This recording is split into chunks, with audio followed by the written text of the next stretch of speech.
দেখো আমি এখানে একটি চেয়ার নিয়েছি। এই চেয়ারটিকে মাঝখান থেকে ভেঙে ফেলো যদি, তাহলে একটি সিঁড়ি তৈরি হয়ে যাবে। তুমি যদি এটি তৈরি করতে চাও তাহলে ভিডিওটি শেষ পর্যন্ত দেখতে থাকো।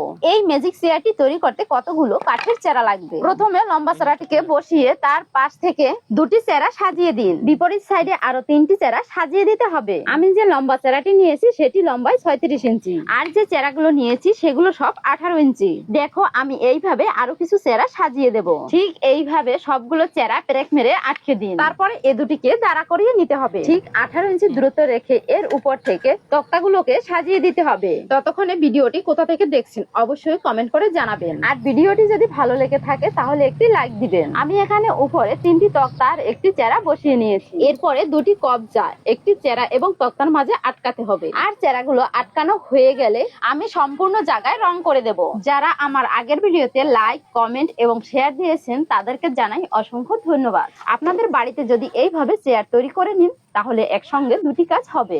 বাড়িতে আমাদের কাজ করতে মইয়ের দরকার হয়, তখন আমরা এটাকে মই হিসেবে ব্যবহার করতে পারি। আবার এটাকে ঘুরিয়ে আপনি চেয়ার হিসেবে ব্যবহার করতে পারেন। এই ধরনের শিক্ষণীয় ভিডিও পেতে চ্যানেলটি এবং পেজটিকে সাবস্ক্রাইব এবং ফলো করে দিন। সবাইকে ধন্যবাদ।